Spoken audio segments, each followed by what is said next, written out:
지난 주일에 우리는 하나님의 비전과 또 우리에게 주시는 사명에 대해서 함께 생각을 했습니다. 하나님께서 우리에게 주시는 비전은 창세 전부터 시작된 거였습니다.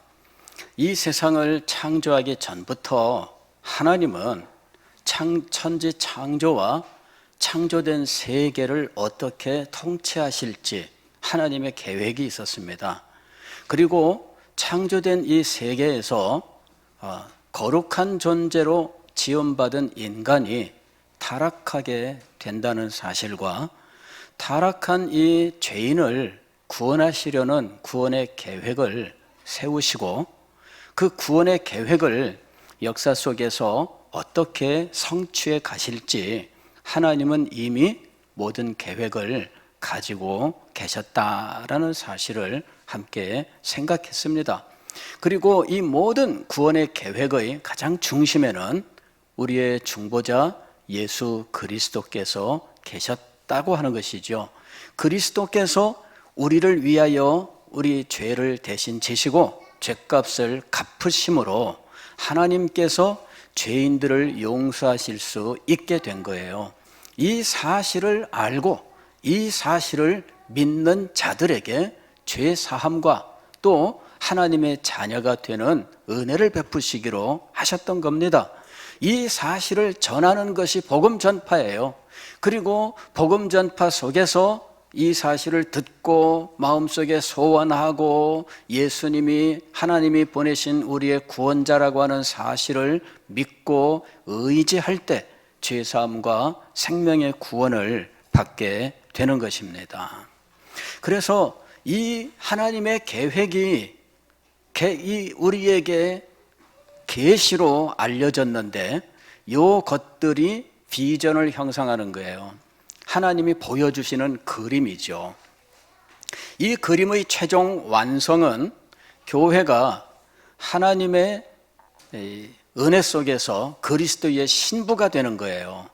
그리스도는 신랑이 되고 교회는 그리스도의 신부가 되어 가장 아름답고 순결한 존재가 되는 것, 그리하여 그리스도와 함께 그 복된 새 예루살렘의 삶을 살아가게 되는 것, 이것이 최종 그림입니다.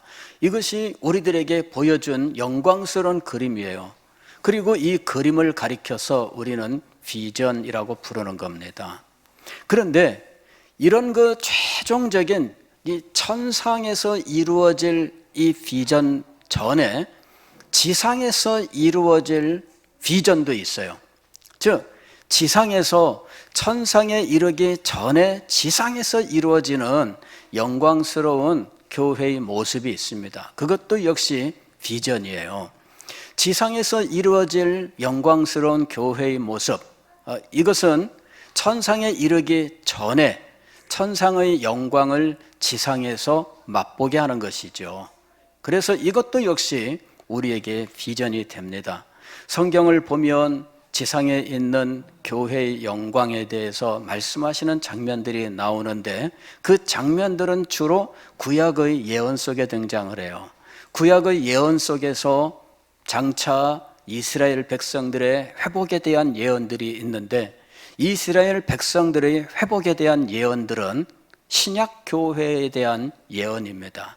그 예언의 대부분은 구약 유다 백성들에 대한 것이 아니라 이방인들이 하나님께로 돌아와서 영광스러운 교회를 이루게 될 신약 교회를 가리키고 있는 것입니다. 이것이 하나님께서 보여주시는 영광스러운 그림이에요.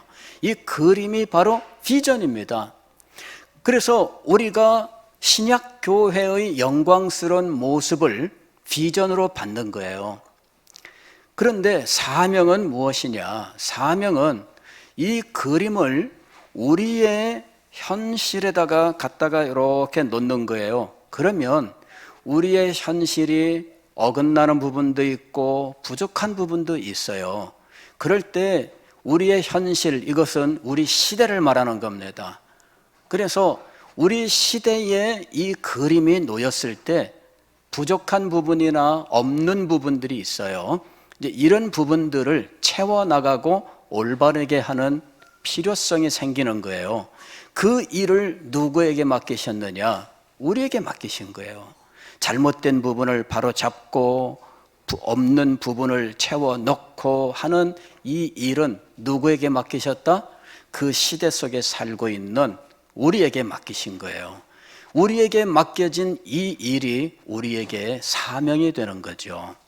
그래서 비전과 사명, 비전은 최종적인 비전은 우리에게 소망을 줘요. 결코 포기하지 않고 끝까지 하나님의 은혜 속에서 승리한다라고 하는 이 믿음의 용기를 줘요.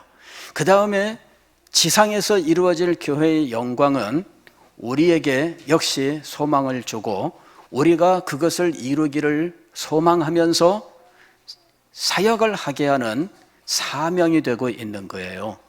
그래서 비전과 사명은 하나님으로부터 시작합니다. 하나님의 뜻과 하나님의 계획이 우리에게 계시가 되므로 이것이 우리가 보는 비전이 되는 것이고, 그 비전은 크게 두 가지인데 천상의 비전과 지상의 비전이 있어요.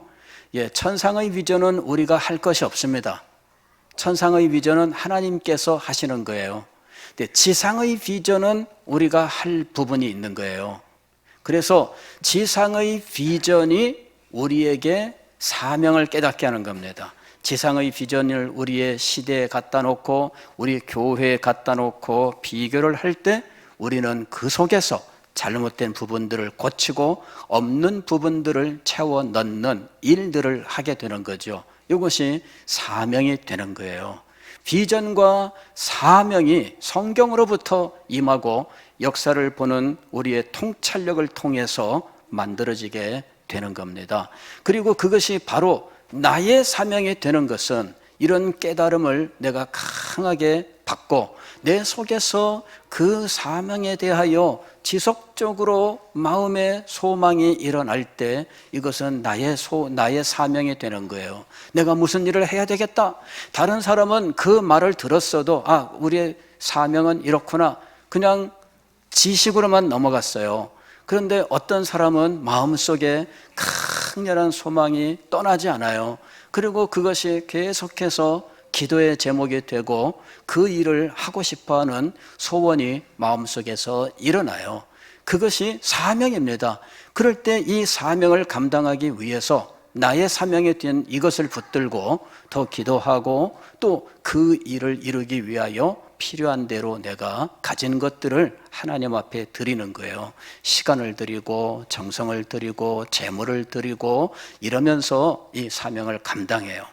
하나님의 비전으로부터 시작하여 교회의 비전이 나의 비전이 되고 나의 사명이 되고 내가 일을 해야 되는 사역의 현장이 되는 거예요.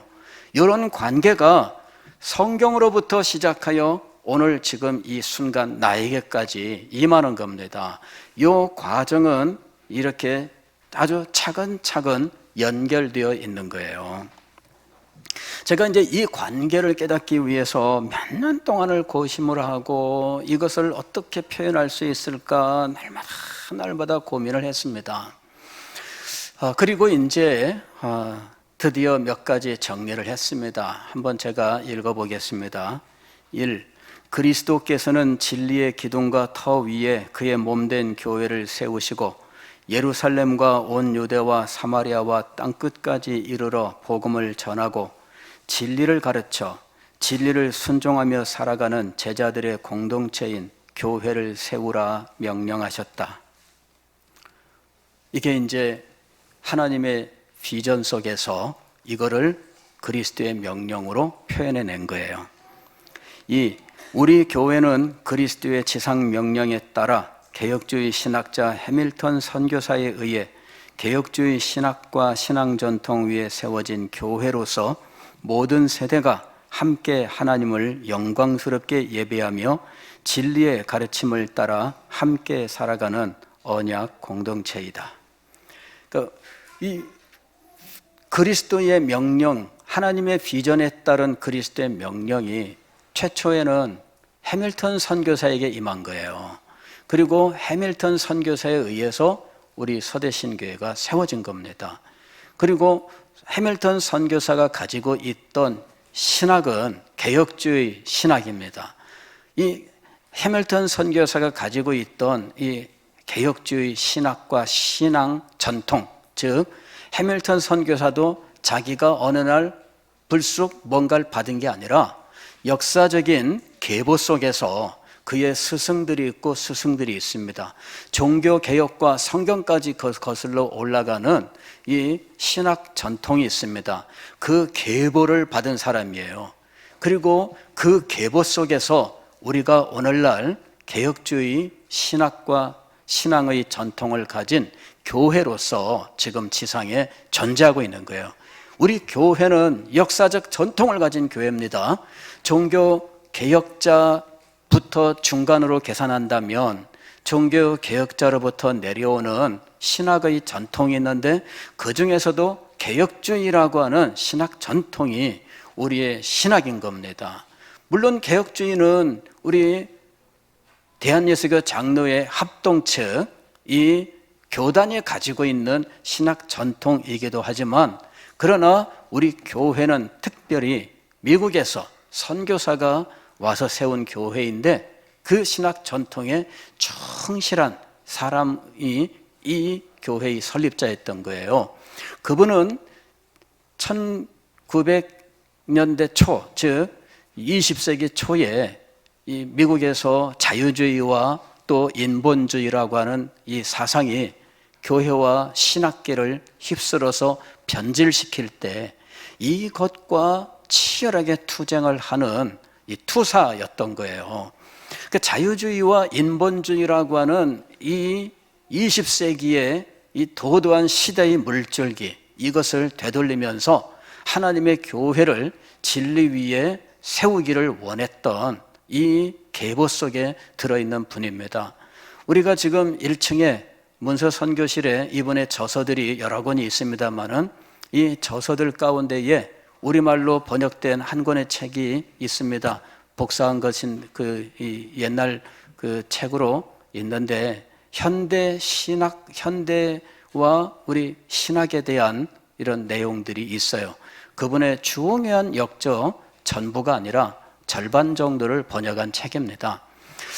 저는 기회가 닿으면은 우리 해밀턴 선교사님의 책을 번역해서 우리 교회가 우리 교회의 설립자의 신학을 성도들이 알 수 있도록 아마도 우리 교회 내에서라도 보급이 가능해야 되지 않느냐 이리 생각을 하고 있습니다. 제가 할 수 있으면 좋겠는데 제가 이 시간이 거기까지 미치지 못하고 여러 가지로 힘들고 어렵습니다. 기회가 닿기를 소망하고 있습니다.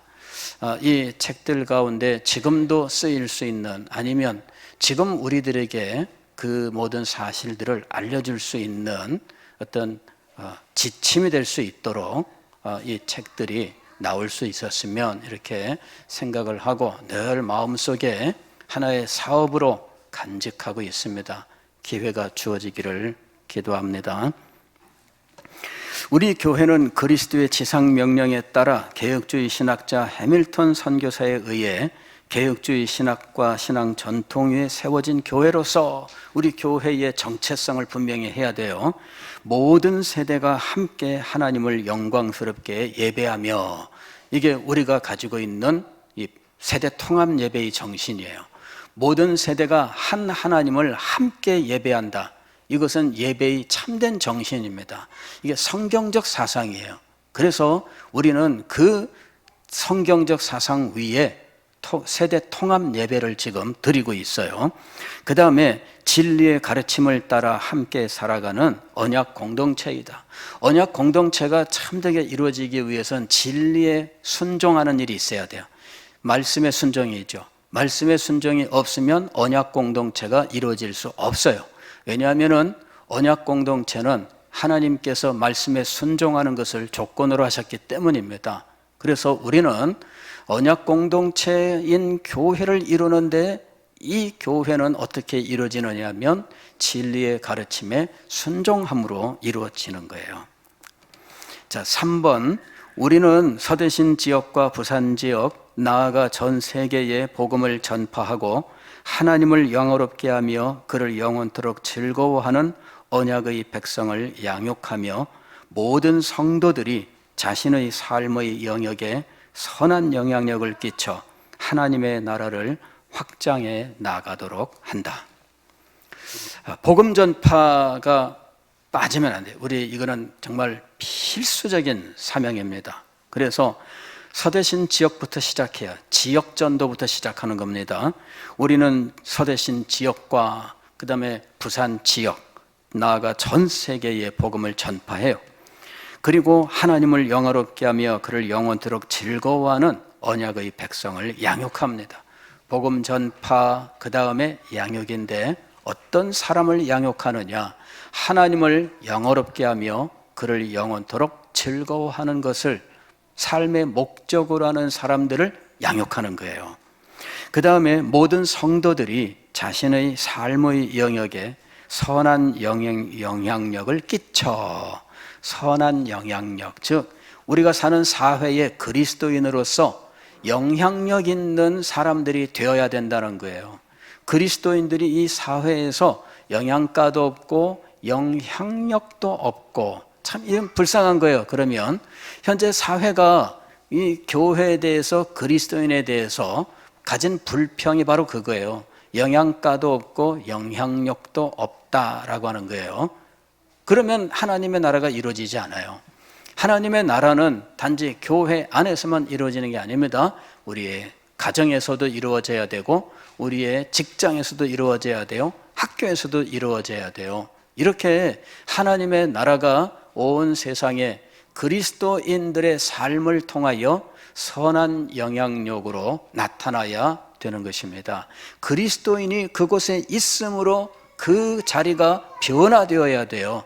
그리고 그리스도인이 그곳에 있으므로 다른 사람들이 부정하거나 불법을 행하는 것을 금하게 되는 이런 선한 영향력이 나타나야 돼요. 그렇게 해서 하나님의 나라가 지상에서 비록 완전한 하나님의 나라는 아니지만, 그러나 하나님의 통치가 있다는 사실이 지상의 사람들에게 증거되어야 한다는 것입니다. 4번, 우리는 다음 세대에게 복음을 전하고 그들을 언약의 자손으로 양육하여 아름다운 신앙의 계승자가 되게 한다. 이것이 우리가 지금 몇 년 동안 이야기했었던 다음 세대 세우기예요. 이것이 우리 시대를 보면서 우리 시대의 문제점들을 분석을 하고 통찰하면서 나온 것이에요. 이거는 굉장히 중요한 것이죠. 필수적으로 이 비전을 비춰보았을 때 이 비전 속에서 다음 세대가 희미하게 사라져가고 있는 이 시대를 우리가 보게 된 거예요. 다음 세대들이 이 그림 속에서 점점 없어져 가고 있어요. 그래서 다음 세대 세우기라고 하는 이것이 우리에게 중요한 시대적 사명으로 다가오게 된 겁니다. 그래서 이것이 4번이에요. 우리는 다음 세대에게 복음을 전하고 그들을 언약의 자손으로 양육하여 아름다운 신앙의 계승자가 되게 한다. 5번, 우리는 진리를 부지런히 배우고 익히며 그리스도의 참 제자가 된다. 우리 모든 성도들에 대한 거죠. 모든 성도들은 늘 마음속에 무엇을 가져야 되느냐 하면, 나는 진리를 배우고 익혀 그리스도의 참 제자가 된다. 이것이 성도들의 마음속에 확고하게 세워져 있어야 돼요. 나는 진리를 배우고 익히며 그리스도의 참된 제자가 된다. 이 의식이 성도들의 이 사상 속에 확고하게 세워져 있어야 돼요. 그래서 성도들은 진리를 배우는 일을 평생의 사명으로 생각을 해야 됩니다. 그리고 진리를 배움으로 끝나는 것이 아니라 그리스도의 제자가 되는 데까지 나가야 돼요. 그리스도는 나의 삶의 주인이 되시고 그리고 내 삶을 인도해 가시는 분이신데, 나는 그리스도의 말씀에 순종함으로 그리스도의 사람으로 살아간다라고 하는 이 참된 제자의 도가 우리의 마음속에서부터 우리의 삶 속에 이루어져야 하는 것이죠. 6번이 있습니다. 우리는 특별히 평신도를 훈련시켜 목회 사역의 동역자로 사역하게 한다. 이 부분은 시대적 필요성이 아주 강하게 들어가 있는 부분입니다. 이것을 어떤 목회의 방법론으로 부흥의 어떤 수단으로 이야기하는 경향들이 있었습니다. 그러나 이것이 부흥의 수단이며 혹은 교회론에 들어갈 수도 있겠지만은 현재 우리에게는 당면한 또 어떤 시급한 문제이기도 하고 또 사명이기도 한 아주 복합적인 항목이에요. 우리는 특별히 평신도를 훈련시켜 목회사역의 동역자로 사역하게 한다. 제가 현재 우리 교회에 다음 세대 세우기 기도하고 열심히 하고 있는데 참 늘 마음에 아픔이 무엇이냐면은 우리 각 부서에 말씀과 신앙을 제대로 가르치고 훈련시킬 수 있는 이런 사역자가 없다라고 하는 거예요. 교회 전체를 위해서는 목사가 있지만 그러나 부서에는 특별히 주일학교 부서에는 지금 그러지 못한 상황입니다. 금년에도 교육자를 세우기 위해서 몇 차례 제가 노력을 했습니다. 그런데 아직도 교육자를 구하지를 못했습니다. 10월 한 달 동안에 몇 차례 광고를 올리고 했는데 한 명도 서류가 오지를 않았어요. 그래서 참 이제 정말 너무 힘들고 어려운 상황입니다. 이게 시대 상황이기도 하고 그리고 우리가 포기해버릴 수 있는가 참 고민이 많아요. 예전에 제가 광고를 올리면 서류가 한 40장 이렇게 들어왔어요. 여러분, 부산에서 우리 교회에 서류가 그만큼 들어오는 것은 기적입니다. 그때의 주변의 다른 교회들은 교역자가 없다고, 사람이 없다고, 서류도 안 들어온다고 막 그랬어요. 그랬는데 우리 교회는 그래도 서류가 정말 넘치도록 들어왔어요. 그런데 최근 몇 년 동안에는 정말 가물에 콩나듯 들어옵니다. 올려도 서류 지원이 없고요. 그나마 들어온 서류들을 보면 참 제가 선택하기가 쉽지가 않아요. 그래서 어떨 때에는 포기하듯 이렇게 결정을 해야 되는 이런 일들도 참 없지 않아 있지요. 그것이 오늘 우리의 현실이에요. 지금 현재 우리 유치부, 옛날에 우리가 유치부 전도사님 세워서 유치부 열심히 하던 때가 있었는데 전도사님이 안 계시잖아요. 그 다음에 현재 우리 유초등부 부목사님이 유초등부를 지금 맡아서 하도록 이렇게 했습니다. 중고등부, 이게 지금 선생님들이 그냥 분반 공부하는 청년부는 정말 그냥 더 이상 아무것도 못하고 있는 상황이에요. 지금 중고등부와 청년부를 좀 돌볼 수 있는 사람이 필요한데 이게 지금 쉽지가 않아요. 교육자를 구하려고 하는데 구해지지 않아요. 제가 이게 한 부서가 되기가 어려운 상황입니다. 중고등부도 참 애매해요. 청년부도 애매해요. 교육자를 세우기가 좀 애매한 정도의 규모입니다.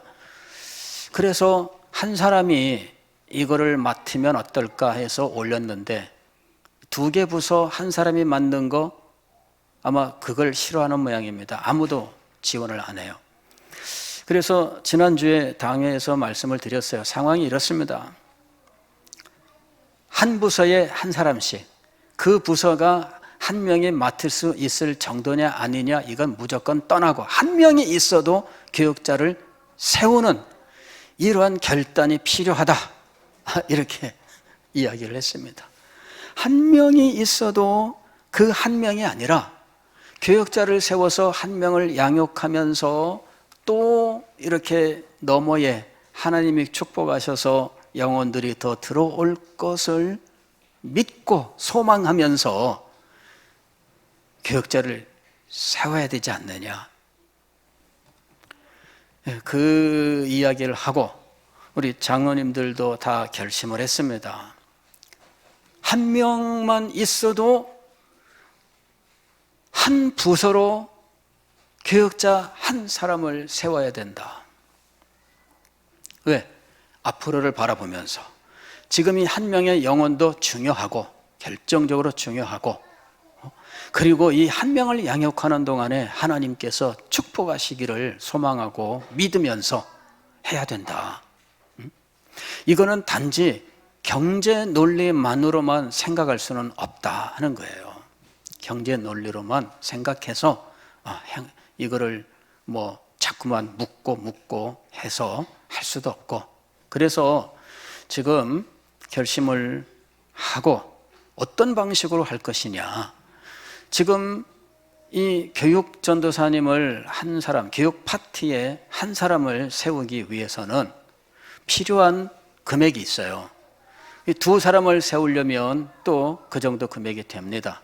그렇게 되면 두 사람을 세우느냐 아니면은 전임 목사님을, 부목사님을 한 분을 더 두어서 교육 파트 전체를 보좌하게 하느냐, 이제 이러는 문제가 있습니다. 그 부분에서 아직 저 자신이 분명한 답을 얻지 못했기 때문에 한 주일 동안 고민하며 기도했어요.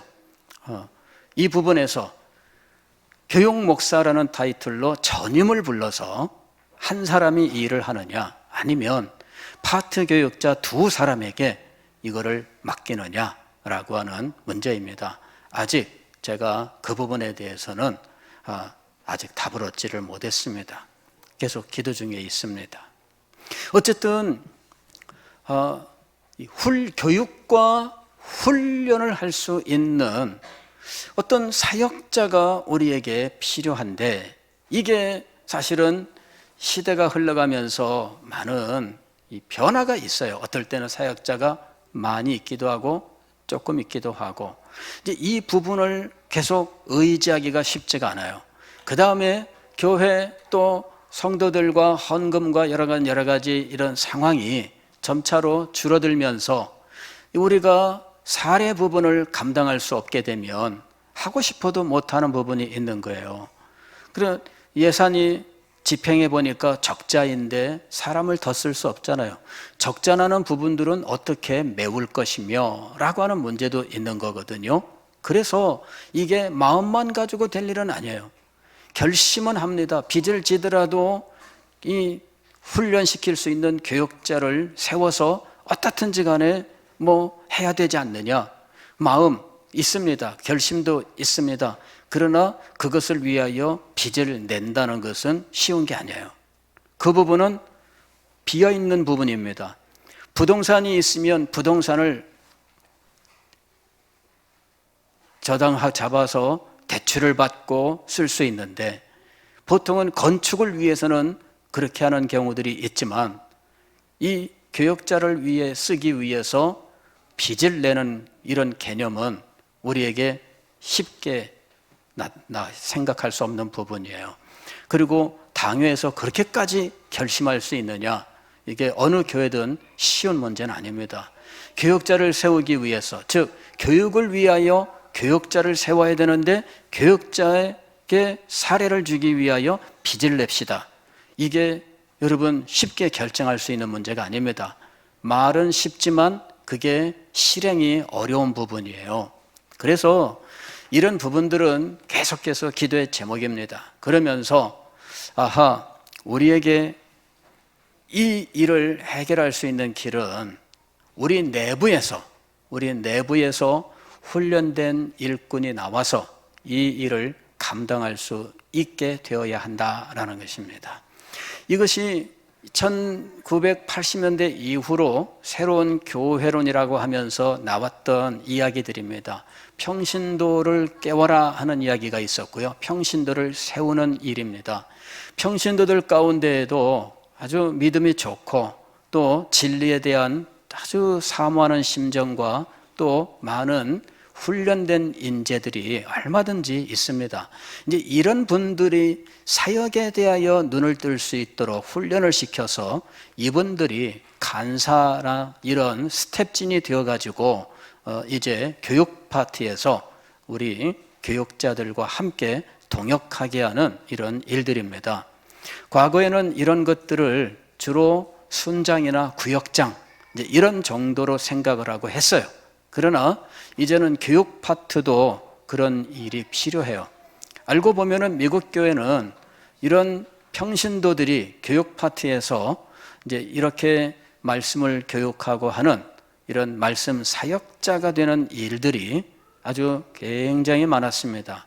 이거는 굉장히 오래된 전통을 가지고 있어요. 그런데 우리는 그 부분에 있어서 굉장히 닫힌 생각을 가지고 있었습니다. 그러나 이제는 교육자 수급도 점점 어려워져요.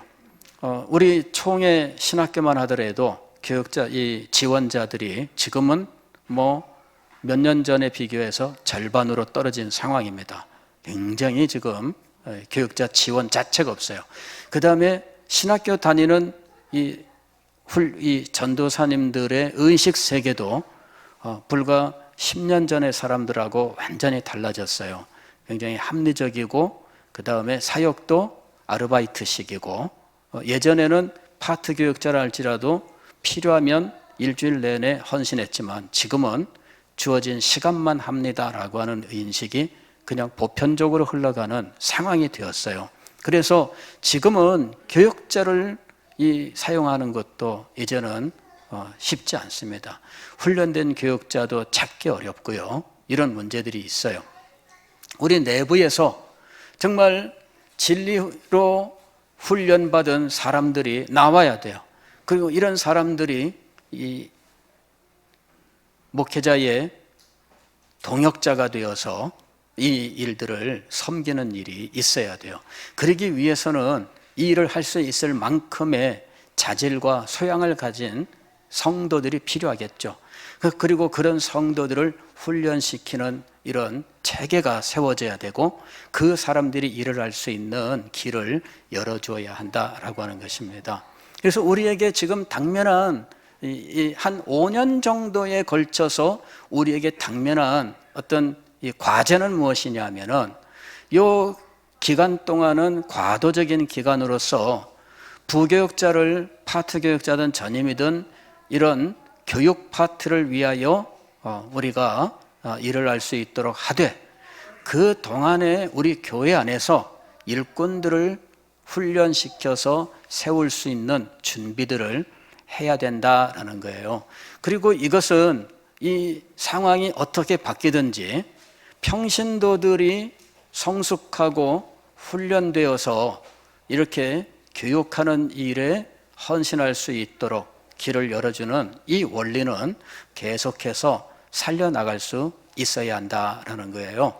그래서 연세가 들어도 70세가 넘어도 이분들은 교육 파트에서 내내 이 안정된 이런 신앙의 어른들을 이런 자리를 차지하고 후배들에게 이 신앙을 전수하는 일들을 계속 할 수 있어야 되겠다라는 것입니다.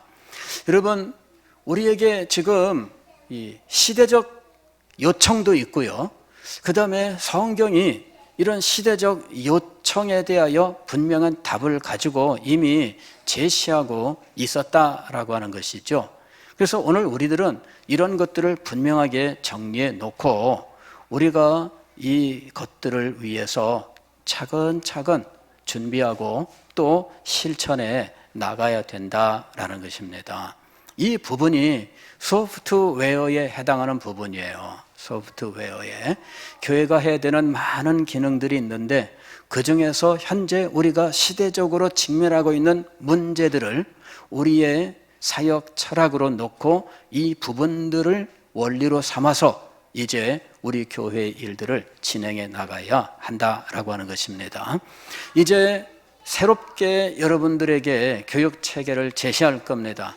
그리고 기존의 우리 교리반 공부도 하고 하셨지만 제가 교리반 공부를 11회 진행을 하고 느꼈던 것은 이것이 지식 전달에 많은 어떤 도움을 줬고 그러나 진리를 내재화하고 그 다음에 이것으로 교제하는 일에는 조금 약했다라는 생각입니다.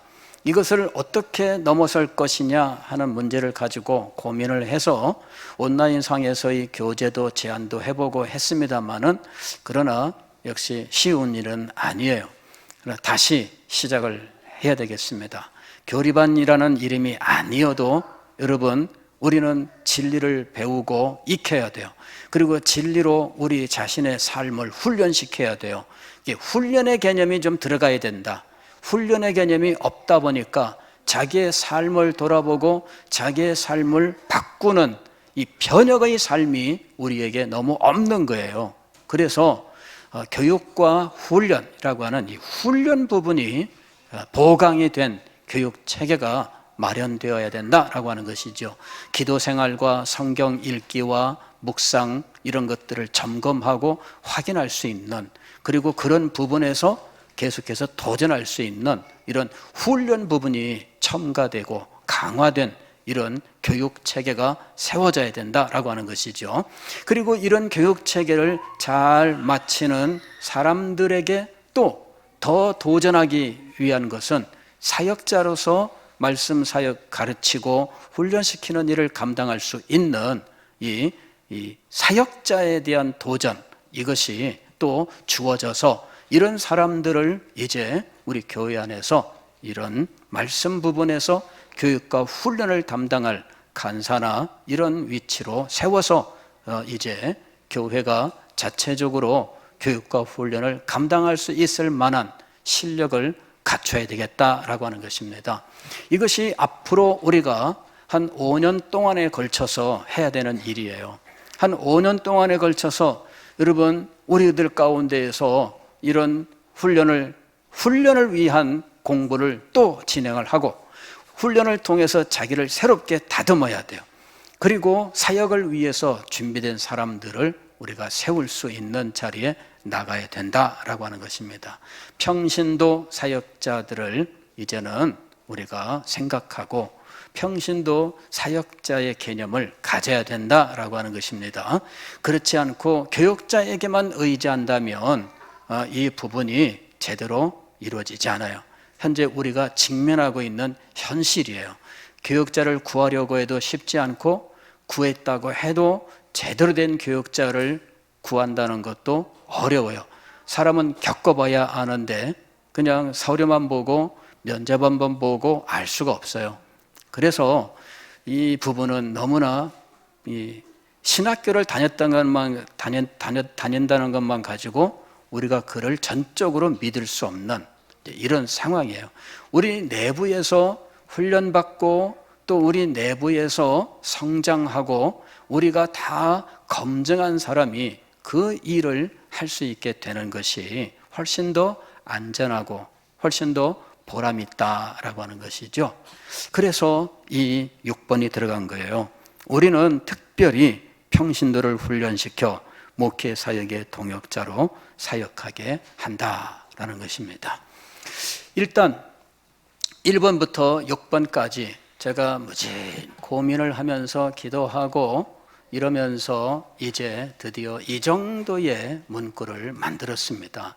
좀 더 여러분들과 함께 기도하면서 이 부분에서 주의 인도하심을 받기를 원합니다. 그래서 우리 교회가 이제 코로나 이 시대를 끝내면서 우리 교회가 다음 세대 세우기 이 부분에서 어떻게 더 힘있게 나갈 것이냐, 이때에 우리가 노력해 함께 목표하고 또 함께 마음에 담고 또 우리 자신을 점검하고 또 우리가 더 애쓸 수 있는 이와 같은 비전과 또 사명과 사역 철학, 이것을 담은 이 선언문 혹은 언약문, 이제 이것을 완성하기를 원합니다. 그렇게 해서 어떤 곳은 사명 선언문, 어떤 곳은 우리 교회의 비전, 이제 이런 명칭으로 했는데 이것은 일종의 언약입니다. 그래서 우리는 이런 언약을 세우고 함께 노력해 갈 수 있도록 되었으면 좋겠습니다. 마침 교회 창립 72주년이 되는 주일 아침입니다. 여러분들에게 마침 이때 이 말씀을 전할 수 있도록 참 어떻게 이렇게 모든 순서들이 정밀하게 맞아떨어지는지 모르겠어요. 여러분 기도해 주십시오. 우리 교회가 새 출발할 수 있도록 우리 교회의 언약문을 만들고 우리 자신들이 그 언약에 다 서명을 하고 우리 자신들이 언약의 백성으로서 하나님 앞에서 맺은 이 언약을 신실하게 지켜나가겠습니다 라고 하는 이 새로운 선포 또 새로운 헌신이 함께 이루어질 수 있도록 여러분 기도해 주세요. 그렇게 해서 우리 자신들의 삶도 이 언약에 비추어서 새롭게 정비하고 힘써 나아가는, 그리하여 우리 교회가 이 시대를 위해서 주님 앞에 쓰임받은 언약 공동체가 될 수 있기를 주의 이름으로 축원합니다. 기도하겠습니다.